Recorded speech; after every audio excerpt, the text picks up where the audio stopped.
Primeira questão. Nos primeiros capítulos do livro Tormento e Obsessão, Manuel Filomeno nos relata uma palestra de Inácio Ferreira sobre obsessão, considerando temas nas alternativas corretas. Então, isso foi um dos capítulos que acontece essa palestra, né? E o Filomeno descreve, assim, resume pra gente como é que foi essa palestra sobre esse tema, que é, digamos assim, um dos temas centrais do livro, né? Como muitos desses livros dele falam sobre obsessão.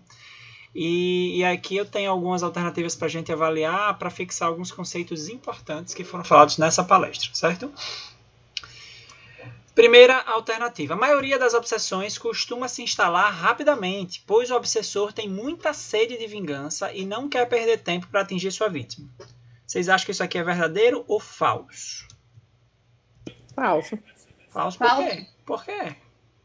Porque ele vai de mansinho, esperando a pessoa estar lá, né, bem desprovida, não? Ele bem rápido. E ele vai de mansinho? Mas ele não tá com raiva? Quem tem raiva tem pressa. Eu pensei que ele ia assim, deixar rápido. eu tô só jogando casca de banana aí, só pra provocar mesmo. Mas é exatamente, isso é falso, porque uma das coisas que acontece na prática é que o processo obsessivo, uma das características do bom obsessor é ele ser persistente. E por que isso? Porque assim, não é tão simples assim obsediar uma pessoa, certo? Imagine você que hoje você é um desencarnado e você está com muita raiva do seu amiguinho e você quer prejudicar a vida dele. E assim, para prejudicar a vida dele, não é simplesmente você chegar como num filme, num desenho animado, e você tem superpoderes e tchá, agora eu vou jogar um poder em você e você vai ser destruído. Não é assim. Você precisa conseguir se conectar, influenciar a pessoa. E isso não é tão simples, né? Até porque vocês estão em momentos, em faixas vibratórias diferentes. Um está encarnado, outro desencarnado. Então, assim, é um processo sutil, porque tem todo um processo de ligação, de influência, de aceitação que o obsediado tem em relação ao obsessor. Então, na prática, o processo é lento mesmo. Então, toda obsessão muito grave, ela muitas vezes ela começou muito leve e foi evoluindo. Isso é um conceito bem importante em relação a qualquer obsessão, tá certo? Beleza. Segunda afirmação aqui. Ó. Em quase todos os casos, o obsessor age motivado pela raiva e justifica seus atos por esse sentimento. Para ele, a noção de justiça não importa. Atua mesmo sabendo ser injusta a sua conduta. E aí?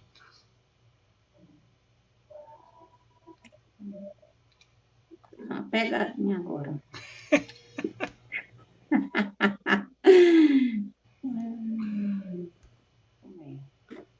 Assim, como é que diz? Eles agem por esse, digamos assim, esse motivo, né? Pela raiva, pelo que aconteceu e tudo. Sim.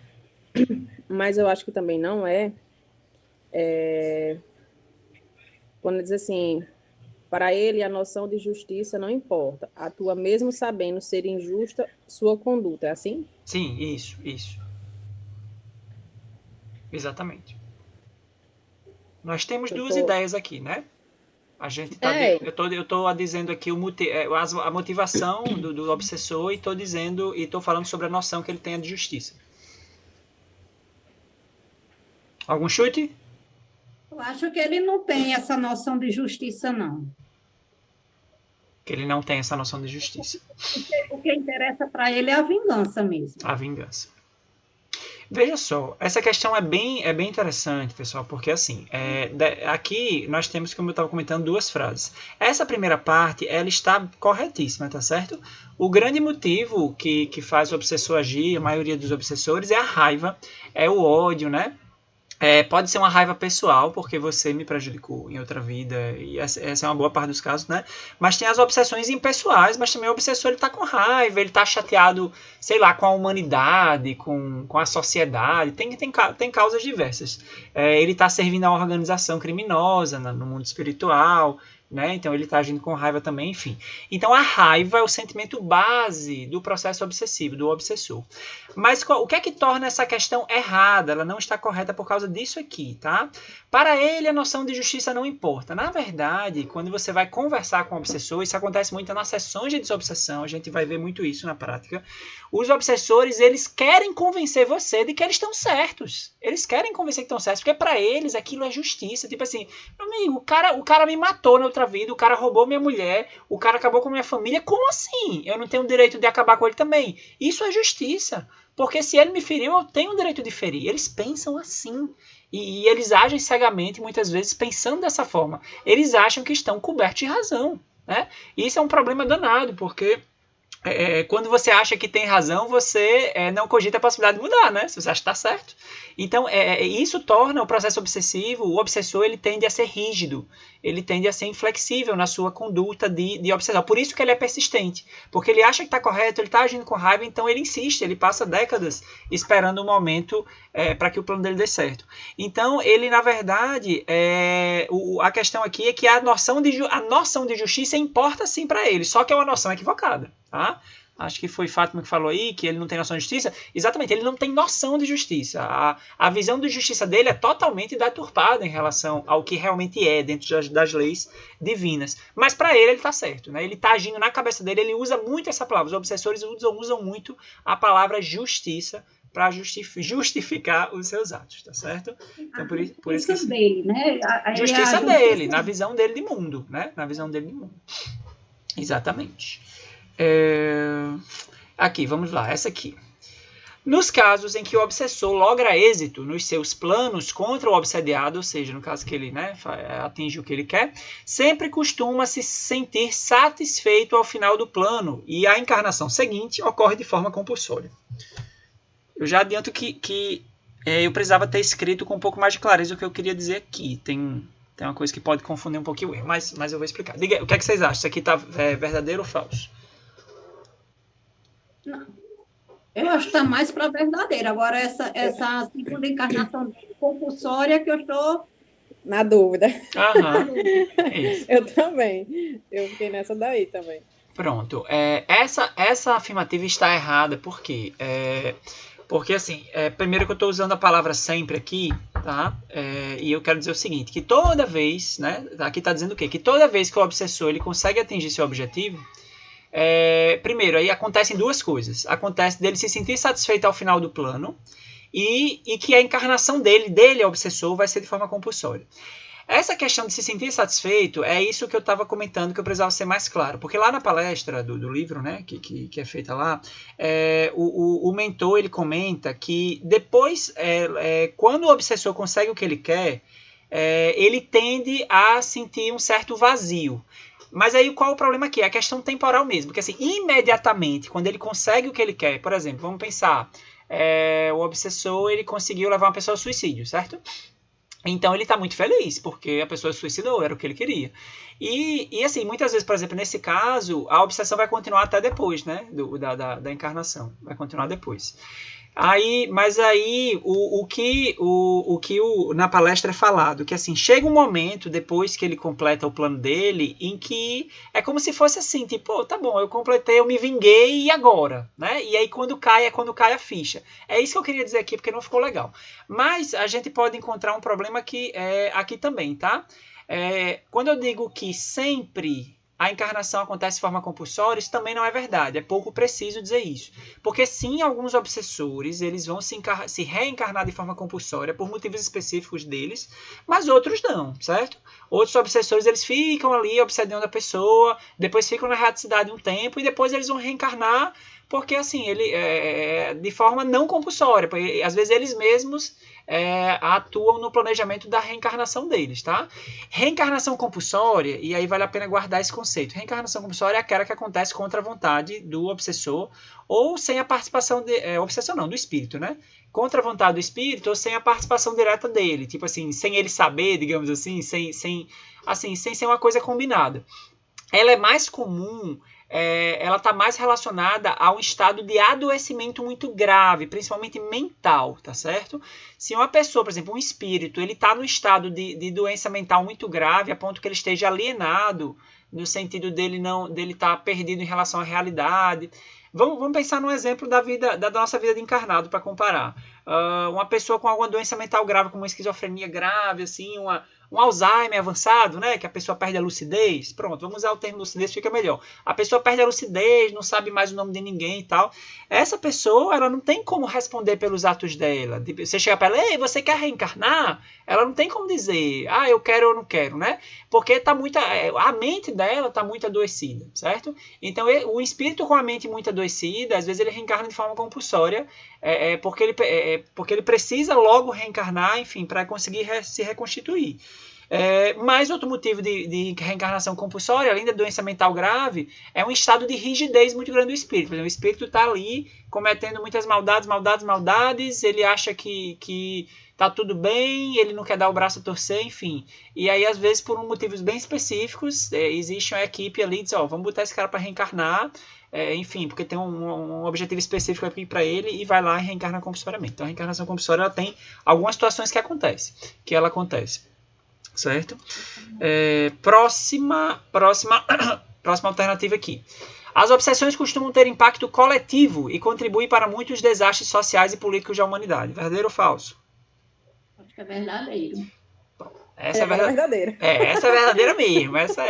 Essa é falada na palestra também. E a gente consegue inferir isso. Obsessão ela tem um caráter individual, mas também muitas vezes um caráter coletivo. Isso é muito descrito. Grandes desastres da humanidade, incluindo atos políticos, guerras e tal, tiveram participação de obsessões complexas. Né? Então, assim, dessa questão, a única verdadeira é esta quarta afirmativa aqui, certo? Vamos para a próxima. Um marcante momento, deixa eu ver se é isso mesmo, pronto. Próxima questão. Um marcante momento do livro é a descrição de uma expedição à zona espiritual inferior que Filomeno participa em caravana dirigida pelo espírito da rainha Isabel de Portugal. Você lê um negócio desse, principalmente para quem não conhece nada de espiritismo, isso aqui parece uma piada, né? Isso é um conto de fadas. Como é, uma rainha de Isabel? A rainha de Portugal? Tava indo não sei onde, né? Um negócio meio maluco. Mas assim, essa parte é bem interessante do livro, que Filomeno conta que ele participou lá junto com a equipe, eles foram numa zona bem inferior lá. Uma zona bem complicada, com alguns objetivos. Tá. Mas aí vamos lá, vamos ver o que é que está correto e o que é que não está aqui, certo? Primeira, o objetivo principal dessa expedição foi fazer estudos geológicos do terreno peculiar daquela região e do comportamento dos espíritos que ali estavam. Verdadeiro ou falso? É falso. Falso. Por quê? Eu marquei falso. E por quê? Porque eles foram lá para verificar a situação dos espíritos, é isso aí que eu achei que não era. Exatamente. Quando a gente olha para isso aqui, dá a impressão que esses espíritos foram lá para essa região só para fazer estudos observacionais. E normalmente isso não acontece em situação nenhuma, né? Uma expedição como essa, ela sempre tem um caráter de auxílio, de assistência, de resgate, certo? Então, assim, isso aqui realmente é falso, tá? Próximo, a liderança da caravana pela Rainha Isabel se deve a seus atributos de elevação espiritual, não havendo relação com seu título de realeza adquirido em última encarnação. E aí? Eu não sei se tinha mais de uma questão, acho que essa daí eu respondi duas. Eu acho que pode sim, marcar mais de uma como correta. Pode marcar sim. Porque ela na vida anterior, né, como rainha, ela já... os projetos dela, né, de sociais, né, que ela ajudava. Isso. Para mim, acho que eu marquei essa. Exatamente. Essa aqui está correta porque aqui tem um princípio importante. Além do fato específico desse caso, aqui essa questão traz um princípio importante para a gente, tá? Os títulos que recebemos pela nossa posição social, posição econômica, etc., eles nada representam no mundo espiritual verdadeiramente, certo? O que prevalece em termos aqui, o que faz a hierarquia dos espíritos, no mundo espiritual é o nível de elevação espiritual, elevação moral. Então a rainha Isabel, sim, ela era líder dessa expedição, mas não era porque ela era rainha Isabel, né? É porque ela era, sim, um espírito elevado, e isso já aparecia da época da última encarnação dela, certo? Então é por isso. Acho que ela era até médium, né? Era ela. Eu não lembro dessa parte, Juliana. Tinha isso? Era? Essa parte eu não lembro, não. Acho que era de ectoplasma. Quando ela aparece, né? Quando ela aparece assim. Sim, quando ela estava encarnada, tá dizendo, é isso? Isso, quando ela estava encarnada. Tá, não lembro não dessa história. Ela, digamos assim, uma rainha bem evoluída, né? Bem evoluída, né? O que não é comum, não. Que não é comum, que não é comum. Pois é, legal, né? É isso, certo? Essa está correta. Próximo. Os espíritos que lideram os habitantes desse território, ou seja, a galera que mora lá, digamos assim, os chefes de lá, são poderosos e perigosos. E operações como esta têm um alto risco de dano para os desencarnados da caravana. E aí? Falsa. Por quê? Porque não era assim. Só eu não sei explicar. Eu lembro que tem a passagem que estava lá para fazer isso. Que eles gritavam, jogavam coisas, eu acho. Sim, soltavam os cachorros para eles, mas nada que atingisse eles, não. Mas por que não atingia? Um bocado de cachorro de pedra, como assim? Por que não atingia? Eu acho pela mudança de vibração deles. Que eles tinham, acho que era um cordão, sei lá como é que eles levavam. Como é que chama? Tinha uma luz bem fraquinha, né? Exatamente. Eu acho que para não atrair tanto que eu acho que eles para não levam... chamar muita atenção, exatamente. Olha que interessante, gente. Isso aqui também é um princípio que a gente pode aplicar para outras caravanas como essa, que acontecem aos montes, né? Lá nos livros de André Luiz, ele fala muitos e muitos casos desses que ele participou também. Caravanas saídas lá de nosso lar para ir em regiões umbralinas. Inclusive, ele foi resgatado assim, né? André Luiz, ele foi tirado do umbral para nosso lar por uma caravana dessas, tá? Então, um princípio importante dessas caravanas é o seguinte: os espíritos que estão lá nas regiões de sofrimento, os líderes, né? Porque aqui eu estou falando dos líderes, tá?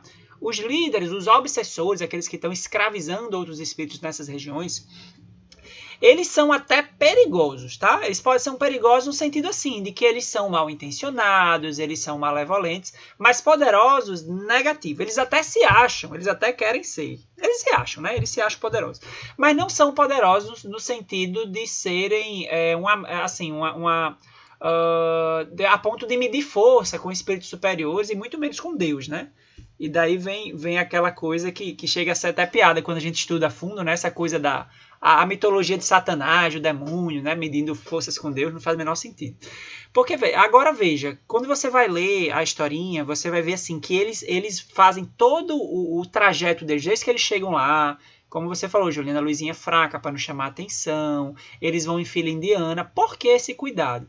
Porque, assim, apesar de, tipo assim, deles não serem tão poderosos como eles falam, mas, assim, como era o grupo dos missionários, né? Como ele é um grupo numeroso, se alguém ali bobeasse, rebaixasse a sintonia, poderia gerar uma dificuldadezinha a mais, um estresse, né? Vamos dizer assim, um estresse, certo?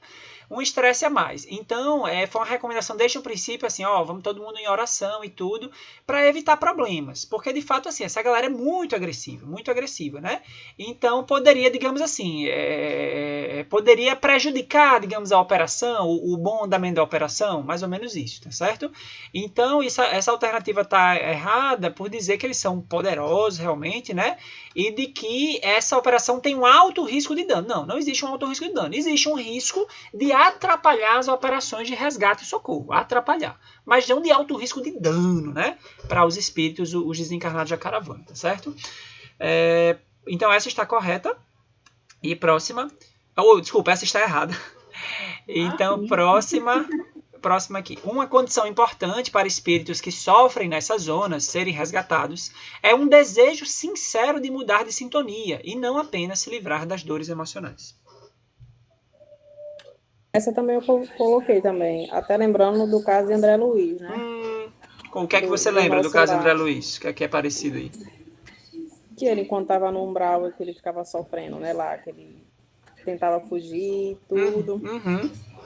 E pedir ajuda e nada. Exato. Até que ele teve aquele arrependimento sincero, né? Ele queria realmente mudar. Perfeito. O famoso amolecer o coração, né? Exato. Eu também marquei essa daí também. Perfeito, essa está correta e também traz para a gente um princípio importante para a gente guardar, tá certo? Esse princípio aqui. E isso, inclusive, é tão importante que a gente leva para a nossa vida de encarnado, olha só. Para a gente realmente se conectar a algo melhor na nossa vida, para a gente conseguir subir a escadinha da evolução, a gente precisa realmente ter um desejo sincero. Quando a gente está passando por um sofrimento, né? Quando a gente está passando por uma dificuldade, a gente precisa ter o coração aberto, o desejo sincero de buscar a nossa mudança interior. Porque o mais comum quando a gente está sofrendo é a gente buscar explicações externas. A gente muitas vezes culpar outras pessoas pelas nossas desgraças, infelicidades. É muito comum a gente fazer isso. E quando a gente está nessa postura, né, de revolta, né, o sentimento de revolta atrapalha demais esse processo de progressão, de melhora de sintonia. Então, quando a gente está nessa vibe, a gente não consegue evoluir. Eu vejo isso acontecer direto nos processos de adoecimento mental. A pessoa está numa depressão grave, né? E tudo. E quando você vai ver de que ela reclama? Da família, do mundo, das circunstâncias, dos acontecimentos, né? E aí ela não consegue, às vezes, focar na mudança que ela precisa fazer. Inclusive, quando ela tenta olhar para dentro, ela olha de uma forma... Essa pessoa ela olha de uma forma torta também, porque ela sai, às vezes, de um movimento de acusar todo mundo, de ter raiva de todo mundo, para um movimento de uma culpa imensa, né? O deprimido, ele sente muita culpa. E a culpa também, uma culpa exagerada, ela não ajuda em nada, né? Então você sai de um extremo a outro e não foca realmente na necessidade de perceber o que você precisa mudar. Isso acontece lá nas regiões de sofrimento, quando sempre é uma pergunta recorrente. Tanto eu vi isso no livro de Filomeno com o livro de André Luiz, né? Tipo assim, quando você chega nessas regiões e você fica impressionado, a quantidade de espíritos em sofrimento, e você fica, meu Deus, a gente tem que ajudar toda essa galera, né? Por que a gente não resgata todo mundo? Isso foi uma pergunta que Filomeno fez ao mentor lá, né? E ele explicou isso, ó, a gente não tem como resgatar porque eles precisam querer ser resgatados, e querer não é simplesmente estar reclamando da dor. Ah, não, eu não quero sofrer, não é isso. Querer ser resgatado é querer fazer uma mudança interior. Então é impressionante como isso acontece aqui em todas essas circunstâncias. Certo? Então essa aqui está correta. Próximo. Um dos resultados da expedição chefiada pela Rainha Isabel, ainda sobre o mesmo tema, olha como é importante. Um dos resultados da expedição chefiada pela Rainha Isabel à zona espiritual foi o resgate e internação para tratamento de Ambrósio. Sobre a biografia desse espírito e o tratamento realizado no hospital, assinala as alternativas. Tá? Ambrósio foi um dos espíritos que foi resgatado nessa expedição, certo? E aí ele é resgatado, ele é levado para o hospital para ser internado para um tratamento, que ele estava numa situação bem ruim, do ponto de vista mental, perispiritual. Ele é internado e os capítulos seguintes contam a história dele, a história da vida, por que ele estava ali naquele lugar, e contam também um tratamento bem sofisticado que ele foi submetido lá, tá? Então vamos lá, primeira. Ambrósio vem de 2 encarnações seguidas. Esse aqui acaba aqui, ó. Peraí. Opa, epa. Não, peraí. Aqui. Ambrósio vem de 2 encarnações seguidas com sérios problemas. Na penúltima, ele foi padre e não se conduziu de forma digna. Na última, diante da necessidade de reparação e aprendizado, reencarnou como médium ostensivo e cometeu graves equívocos por orgulho e vaidade. E aí? Acho que tá verdadeira essa. Eu marquei verdadeira essa. Verdadeira. Exatamente esse é o exato resumo dos problemas das encarnações de Ambrósio. Ambrósio, ele vinha... Lidiando a bundinha dela. Porque não foi ele e a... Só escutei a voz de alguém, mas não tô vendo ninguém. Nada não, o microfone estava ligado, foi mal. Sim, Ambrósio... Desculpa, Fábio, você ia perguntar? Não foi ele que na primeira ele frequentava, era ele que frequentava o centro espírita?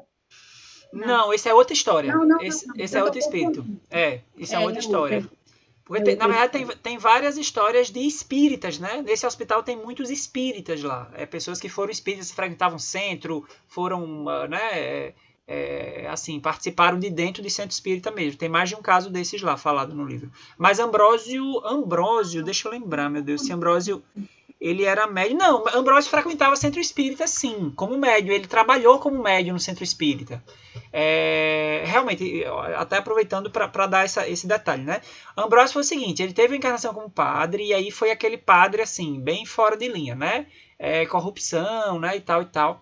E aí reencarna como médium ostensivo, né? Aquele velho resgate que o médium faz. Ó, meu amigo, agora você vai acelerar seu progresso, vai ser médium, você vai se comunicar aqui, ajudar no processo de comunicação. Então ele reencarna como médium ostensivo. E aí ele até começa bem, se eu não me engano. Ele começa bem, organiza a mediunidade dele, vai trabalhar em sessão mediúnica em casa espírita direitinho e tal. Mas aí ele, justamente por orgulho e vaidade, é o que fala aqui, ele começa a querer ser estrela. Começa a querer ser estrela e dá ruim para ele, né? Acaba muito mal. A vaidade dele Como é? fluiu. Eu digo, a vaidade dele fluiu muito. Exatamente. É um problema de muitos médiuns, né? Um problema de muitos médiuns isso aí. De muitos espíritas, né, também. Enfim, em sua última encarnação, a cruel obsessão que sofreu teve papel decisivo na encarnação como médium, né? É a última. A cruel obsessão teve papel decisivo na sua falência moral. Se não fosse por esse motivo, teria triunfado em suas tarefas. E aí? Eu lembro que tinha, quando ele começou a trabalhar no centro espírita e tudo, que ele começou a ficar vaidoso, digamos assim, né? Sim. Chamando o centro das atenções. Isso. Que ele começou a declinar, eu lembro que tinha umas vampirizadoras, né? Que ele foi pro lado assim, do sexo e outras coisas. Isso. Exatamente. Mas essa questão, ela tá errada por um detalhezinho aqui, tá? Por quê? Porque ele coloca aqui, ó, se não fosse pela obsessão, teria dado tudo certo na vida dele, tá? E não necessariamente. Por quê? O que é que estava antes da obsessão? O orgulho e a vaidade dele. Esse foi o motivo de queda dele. Na verdade, inclusive o que facilitou o processo obsessivo. Ele entrou naquele processo de fascinação, né? Que o obsessor fica lá, você é bom, você é o cara, né? Eles estão com inveja de você, aquela coisa toda, né? Então, assim, talvez sem a obsessão teria sido menos grave, menos crítico. A obsessão ajudou a ser pior, mas a obsessão sozinha não explica a queda dele, certo? Como em muitos casos, a obsessão muitas vezes ela ajuda a piorar, mas o problema está com o obsediado muitas vezes, né? Próximo.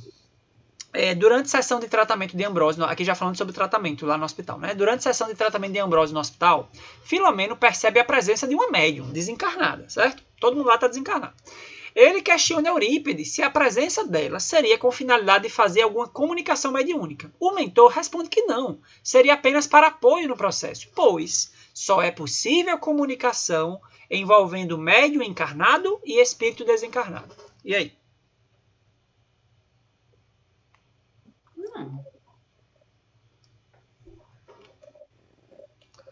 Pode. Só esse finzinho aí. Lê aí para mim, repita, por favor. Só é possível comunicação mediúnica envolvendo médium encarnado e espírito desencarnado. Complicação. Oi? Complicação foi? Não. Só é possível comunicação mediúnica. Sim, comunicação. Que envolva, envolvendo um médium encarnado e o espírito desencarnado. Não. Não? Por quê? Por que não? Pode de outra forma? Que a comunicação entre os espíritos não se dá pelo pensamento? Sim. Então não precisa estar encarnado para poder mostrar mediunidade para ter.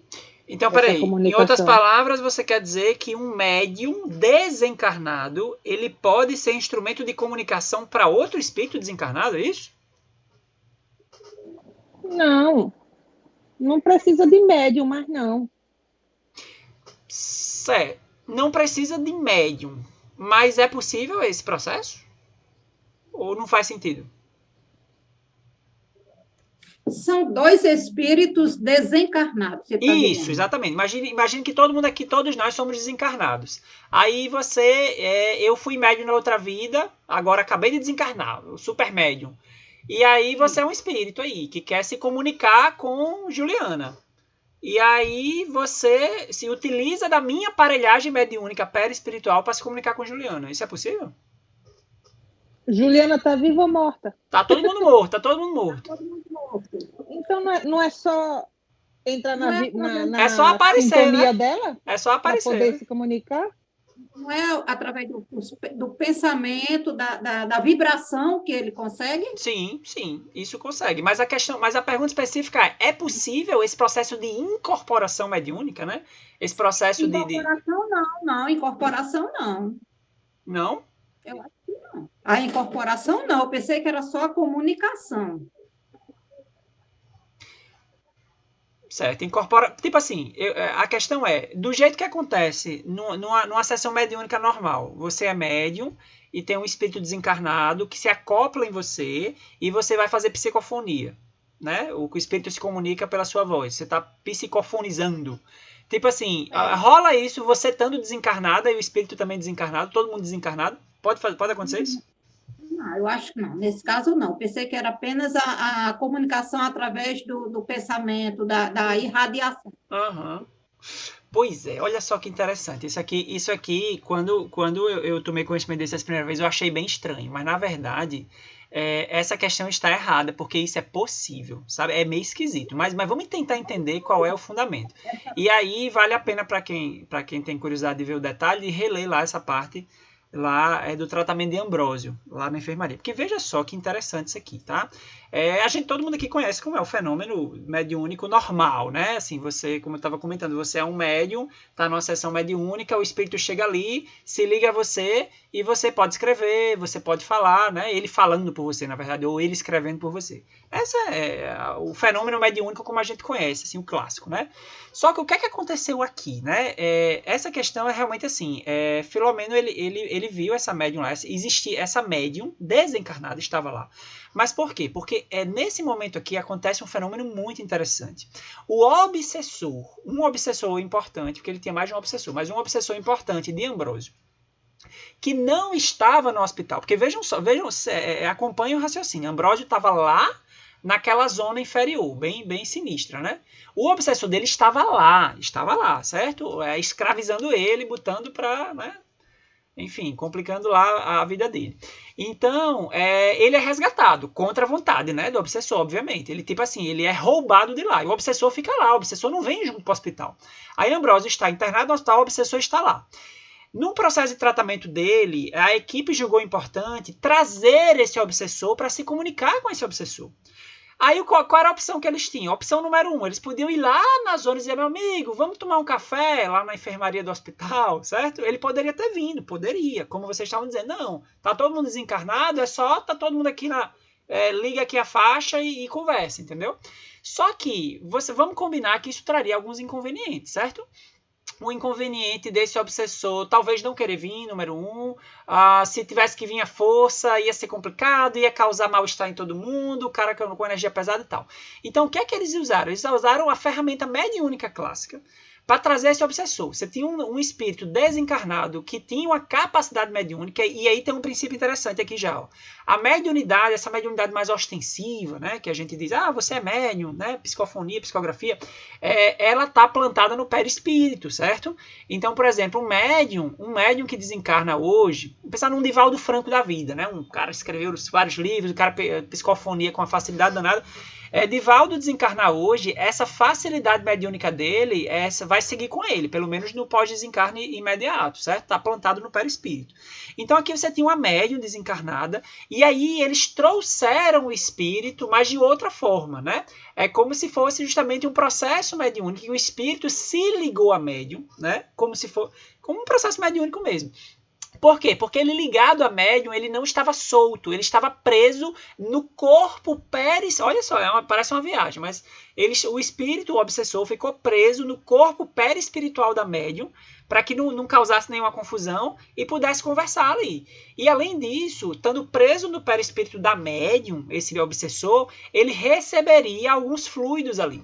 os fluidos da própria médium, que é o que acontece na sessão mediúnica. Quando você traz um obsessor para uma sessão mediúnica, não é só para conversar com ele. Existe uma coisa chamada choque anímico, que é uma coisa importantíssima para o obsessor, ou para o espírito que esteja sofrendo, que é o quê? Você receber aquele fluido vitalizante, aquele fluido terapêutico do próprio médium, né? Então aconteceu isso aqui, aconteceu esse fenômeno que parece meio maluco, parece meio contrassenso, mas vejo que tem uma finalidade. Então, nesse momento, lá no quarto da enfermaria onde Ambrósio estava internado, aconteceu uma comunicação mediúnica de desencarnado para desencarnado, utilizando uma médium, o corpo espiritual de uma médium, né? Um fenômeno bem diferente mesmo, a gente não escuta falar muito nisso não.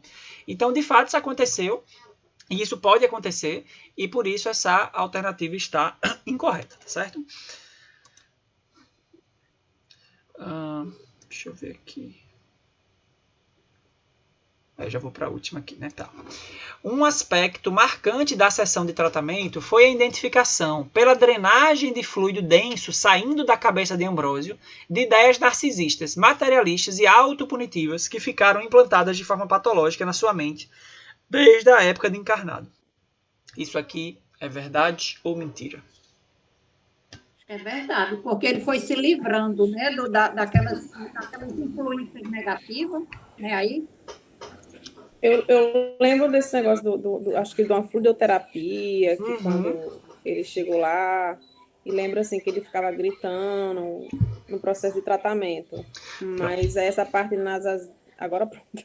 Pronto. Mas essa aqui está correta sim, exatamente. Eu acho que eu marquei ela também. Pronto, muito bem, pois acertou. Porque assim, isso aqui é a parte, porque eu estava descrevendo para vocês a parte da comunicação com o obsessor, mas teve, depois dessa parte eu fui antes, agora eu não lembro a ordem, houve um processo que o quê? Eles colocaram, parece coisa de desenho animado também, eles pegaram um capacete, botaram na cabeça de Ambrósio meio que estava ali dormindo, em coma, induzido ali, né? Eles botaram um capacete na cabeça de Ambrósio e um capacete na cabeça da médium. Se eu não me engano, acho que foi assim que rolou a trazida do obsessor, porque o obsessor estava ligado à mente de Ambrósio, olha só, à distância, o obsessor mesmo à distância, ele ainda estava se influenciando Ambrósio. E eles aproveitaram isso para trazer o obsessor de forma meio telepática. Então, assim, eles colocaram um capacete na cabeça de Ambrósio, e esse capacete era uma espécie de máquina especial que drenava esse fluido, né? É uma espécie de fluidoterapia reversa, você drenando o fluido ruim, digamos assim, né? E aí, é outra coisa também para a gente guardar. No mundo espiritual, a gente percebe as coisas, a gente não precisa falar, né, para compreender no mundo espiritual. No mundo material, a gente fala para poder alguém nos ouvir, porque é um fenômeno puramente físico. Quando eu estou falando, minhas cordas vocais estão vibrando, isso gera um som, porque as moléculas aqui, né, o som é uma onda mecânica que se propaga no ar e vai chegar no ouvido de vocês. No caso aqui, a gente tem um equipamento como intermediário. Mas no mundo espiritual, muitas vezes você percebe a comunicação através de fluidos. Então, por exemplo, estava saindo esse fluido da cabeça de Ambrósio e Filomeno descreve que é como assim, grosseiramente explicando, é como se no fluido tivesse escrito as coisas. Você vê aquele fluido saindo dele e dentro do fluido é como se estivesse comunicando o que tem ali. E aí você conseguia ver os pensamentos dele, os sentimentos. E de fato era isso. O que chamou a atenção de Filomeno é que tinham coisas dentro de Ambrósio, na mente de Ambrósio, exteriorizado por esse fluido, coisas muito antigas, da época de encarnado ainda. Ideias que ficaram imantadas lá também pelo processo obsessivo. Então isso aqui está correto, certo? Muito bem, eu acho que essa é a nossa última questão. Num dos últimos capítulos do livro, Filomeno nos descreve uma conferência ocorrida no hospital sobre depressão. Em seguida, relata uma conversa com um psiquiatra desencarnado sobre o mesmo tema. São 2 capítulos, se eu não me engano, seguidos falando sobre isso. Então, sobre essas conversas, essa conferência, vamos então falar sobre depressão. O que é que está correto e o que é que não está. Primeiro aqui. A depressão é uma doença da modernidade, com casos sendo identificados apenas a partir dos últimos séculos. Em épocas muito antigas da humanidade, essa doença não existia. E aí? Existia, sim. Existia? Que conversa? Não é uma doença da vida moderna? As pessoas, o mundo moderno e os problemas... No século X, eles já trabalhavam isso. Já tinha. Foi mudando os nomes. Será que tinha lá no Egito o povo trabalhando para construir pirâmides? Será que eles tinham tempo de se deprimir? Eu não sei. Mas é exatamente, pessoal, essa aqui está errada, porque a depressão, ela sempre existiu. É uma coisa bem antiga mesmo, tá certo? O que está acontecendo, isso é falado lá na conferência, o que está acontecendo é bem interessante para quem quer se aprofundar sobre esse tema aí pela ótica espiritual, porque o conferencista lá, ele começa falando da história da depressão. É bem legal, assim, ele fala como a depressão era vista, né, pelos médicos há muitos anos atrás, lá Hipócrates, na Grécia Antiga e tal, e ele vai explicando como é que as teorias sobre a depressão elas foram evoluindo. Então, assim, a depressão, na verdade, não é uma doença da modernidade no sentido de ter surgido agora, ela é bem antiga mesmo, já existia há muito tempo. O que acontece em termos de modernidade, em termos de épocas recentes, é um aumento no número de casos. E os casos estão aumentando porque se faz mais diagnóstico, isso é um ponto, mas outro ponto bem compreendido é que uma série de condições, condições diversas a nível social, a nível individual, até a nível espiritual, a gente está passando por uma transição planetária, e isso faz aumentar os casos. Tem dois grupos de doenças que estão aumentando muito e vão aumentar mais. Isso faz parte de um planeta em transição, depressão e ansiedade, certo? São as duas, digamos, assim, então duas grandes problemas mentais que vêm numa escalada muito grande de aumento mesmo, em todas as idades, inclusive. Então, essa é incorreta, tá certo? Lembrar que depressão acontece inclusive em animal, tá certo? Existem animais, principalmente quanto mais próximos da gente, o cachorro pode ter depressão, um elefante pode ter depressão, um leão pode ter depressão. É bem menos comum em animais, bem menos comuns, mas acontece também. O principal motivo para os casos de depressão são as experiências do espírito ao longo de suas existências e erraticidades. E aí?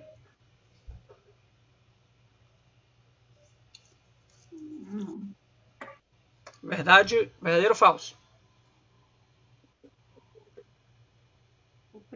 Como é, meu Deus? Diga aí, não. O principal motivo para uma pessoa ter depressão, resumindo aqui a ideia, o principal motivo para existir depressão, para a pessoa ter depressão, são as experiências que a pessoa tem ao longo das existências, das encarnações e naquele período que a gente chama de erraticidade, né? Que é o período entre uma vida e outra. Nem sempre, né? Nem sempre. Por que nem sempre? Porque vai depender muito da... Como é que eu chamo, meu Deus? Eu sou péssima, viu, para explicar. Mas é no que consegui. Ele dá essa abertura de outras vidas passadas, ele ficar... Eu não sei explicar, não, sinceramente. Mas é assim, como se eu hoje... Numa outra existência eu fui deprimida, mas hoje eu não sou. Mas se eu começar a entrar naquela lentidão e tudo achar complicado, eu posso dar essa abertura e voltar novamente essa depressão. Pronto, porque assim, o que é que o espírito fala lá na conferência, né, sobre causas de depressão? É porque, na verdade, é interessante, porque isso é uma boa forma de resumir o motivo das depressões, inclusive das doenças, né, doenças de forma geral. Quando eu digo que o principal motivo para os casos de depressão são as experiências do espírito, ou seja, a nossa história enquanto espírito, e isso envolve todas as vidas, envolve um intervalo entre uma vida e outra, veja que isso é verdadeiro pelo seguinte, tá? Por exemplo, vamos olhar para o que a gente conhece hoje. O porquê que uma pessoa tem depressão? A pessoa pode ter depressão por dois motivos básicos, ou causas genéticas ou causas das experiências dela, desta vida, né? Essa é a compreensão da psiquiatria. Tá, mas se você for pensar nas causas dessa vida, né, foram o quê? Foram traumas, em algum momento, foram perdas, coisas que deram errado na vida, enfim, uma série de estresses, de problemas que a pessoa vai acumulando, né? E ela desenvolve depressão. Então, se eu penso nesse aspecto, essa alternativa está correta, porque assim, a experiência do espírito é isso, é a vida, né? É o que a gente vive no dia a dia. Mas mesmo quando eu penso no motivo genético, vai cair nisso também. Por quê? A depressão ela tem uma base genética? Tem pessoas que têm tendência mais forte de ter depressão por motivos genéticos. Você pega, às vezes, famílias que têm assim, um punhado de gente com depressão. É a tia, é a mãe, é o pai, é o avô, vem de gerações, às vezes. Tá, mas o que é que está por trás de causas genéticas? A genética, a lei das genéticas, ela está subordinada à lei de reencarnação. Então, se você nasce com tendência, com propensão para ter qualquer doença, aquilo não foi um sorteio. Aquilo não é aleatório. Aquilo está dentro do seu planejamento reencarnatório porque tem a ver com experiências anteriores suas. Experiências anteriores, aquilo foi programado com um objetivo específico. Então veja que cai também nesse grande campo de motivos, né? Que são as nossas experiências ao longo da vida. Né? Então por isso que isso aqui está correto. Próximo. E isso justifica crianças, 10, 12 anos, que aparentemente tem uma família totalmente equilibrada, tem tudo no mundo, mas é depressivo, comete até suicídio, né? Sim, Pessoas que têm fama, têm dinheiro, são bonitas, não têm saúde, mas que têm depressão. Como a gente vê alguns artistas aí. Eu estava pensando que era verdade, eu estava realmente querendo dizer que é verdade, só que assim, como estava escrito ali, o principal, aí eu não tinha certeza desse principal, por isso que eu fiquei caladinha. Mas eu também. Eu marquei, mas eu também fiquei nessa mesma dúvida. Porque assim, principal. Eu sei que mas eu não sabia se era o principal, entendeu? É porque, na verdade, é isso. Porque quando eu digo experiências do espírito ao longo da existência e erraticidade, na verdade é o tudão, né? Somos nós ao longo da nossa, desde que a gente existe como espírito. Né? E como também pode justificar, às vezes, pessoas que, quando a gente vê, passa por tantos problemas nesta encarnação, mas não tem depressão. Então, eu entendo que talvez seja uma coisa que já venha resolvida de outras encarnações. A pessoa já está mais ou menos preparada para passar por isso. Está mais madura, está mais... Exatamente. É mais ou menos assim, né? Ok, próximo. Obsessões não costumam estar presentes em casos de depressão, exceto nas pessoas afetadas pela forma mais grave da doença, com ideias ou tentativas de suicídio.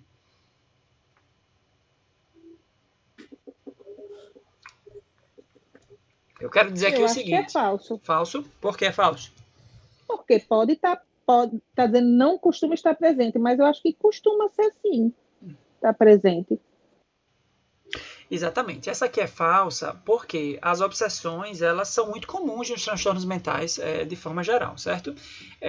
Sempre com a ressalva que a gente comentou agora numa questão anterior, de que a gente não pode botar a culpa principal na obsessão, tá? Às vezes a obsessão ela já começa por problemas do próprio espírito. Mas é muito comum, na verdade, como eu digo, o erro aqui está dizendo que não costuma estar presente. Na verdade, costuma estar presente.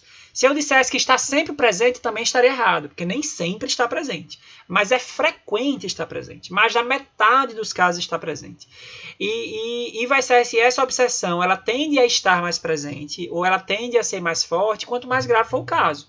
De fato, os casos envolvendo suicídio, quase todos os casos envolvendo suicídio têm obsessor junto, tá? Tem obsessor junto. Então, essa é verdadeira. Essa é falsa, quer dizer, né? Essa é falsa. Como é? Alguém falou o quê? Eu digo, ele se prevalece da fraqueza daquela pessoa e se aproxima. Uhum. Lembrar que, assim, a coisa que mais o obsessor gosta na vida é que a pessoa cometa suicídio, porque é a forma de morte em que ele vai ter melhor controle sobre você, se cometer suicídio, né? Medicamentos antidepressivos, na maioria das vezes, podem trazer danos ao perispírito por intoxicar alguns centros de força. Dessa forma, se os psiquiatras conhecessem a realidade espiritual, deveriam usar bem menos essas medicações.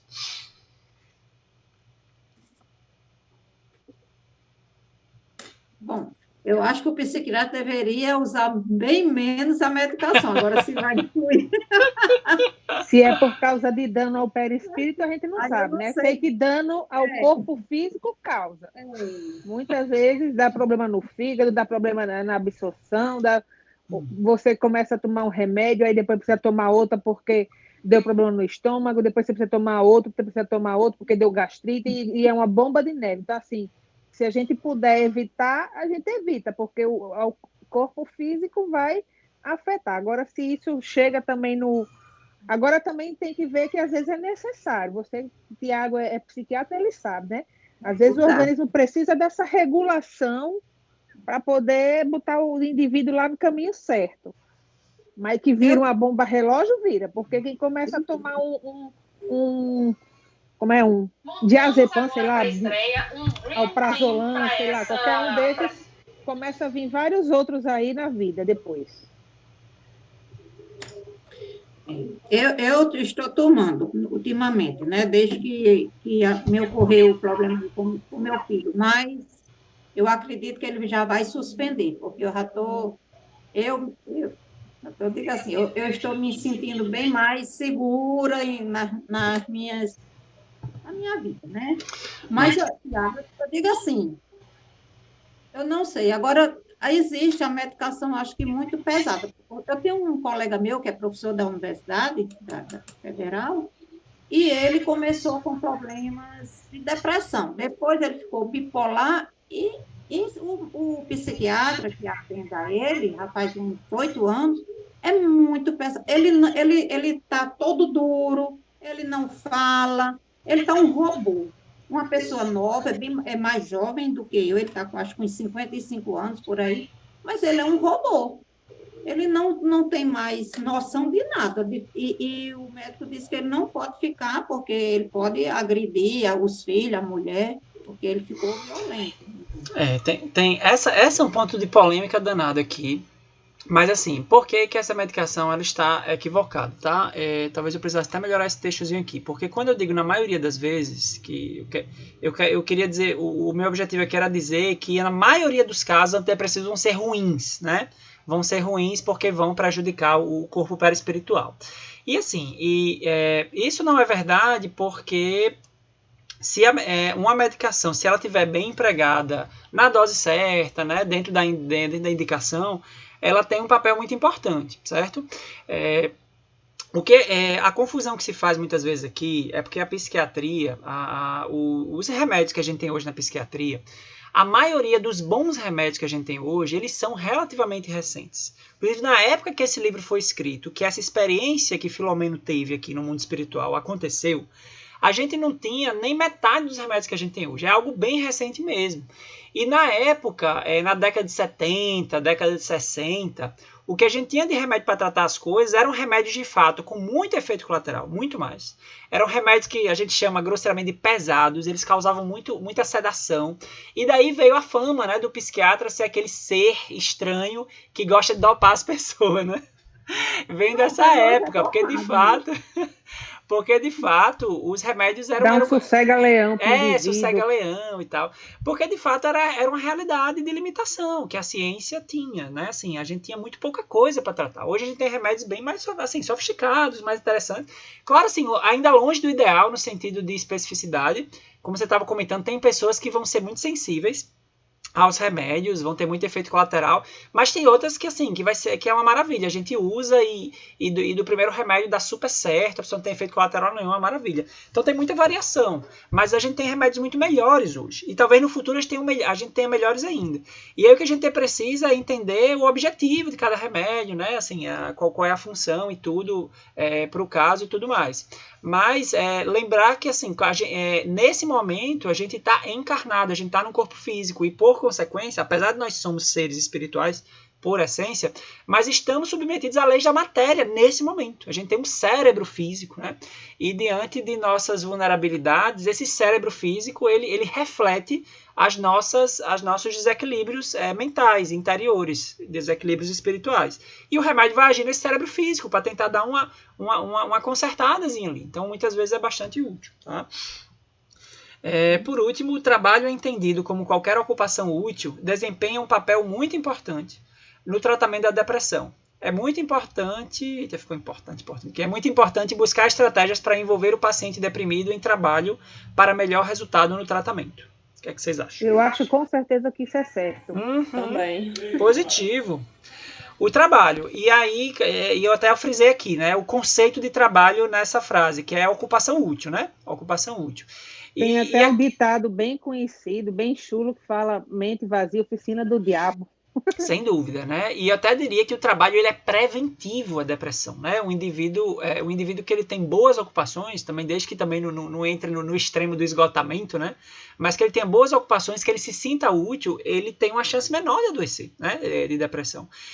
O desafio aqui são os casos mais graves, tá certo? Porque a depressão grave, um dos sintomas dela, que é comum, é a falta completa ali, de energia, de disposição. A pessoa fica ali, ela não consegue fazer coisas simples mesmo.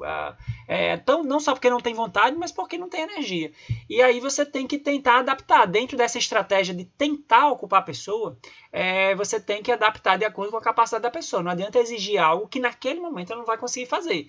Porque aí você pode até piorar a situação. A pessoa está muito mal, às vezes a pessoa já está num processo de culpa, né, se cobrando, porque não consegue. Eu me lembro agora de uma senhora que é dona de casa, e ela gosta de fazer trabalho de casa, de cuidar da casa, assim, ela gosta, ela se sente bem. E aí ela teve uma depressão um pouco mais grave, ela não conseguia fazer nada, e aquilo virou uma bola de neve, porque assim, quanto mais ela não conseguia fazer, mais ela se sentia culpada e mais ela ficava deprimida. E ela ficava, mas nem para isso eu presto, como é que pode? Minha tarefa é cuidar da casa, eu não estou conseguindo e tal. E a gente teve que trabalhar assim, um processo de paciência mesmo. Então, vamos pensar em coisas bem simples, né, inicialmente e tal, para ganhar confiança, e depois quando ela melhorou, ela conseguiu voltar a fazer tudo que ela fazia antes. Pronto, e assim terminamos a revisão de algumas questões.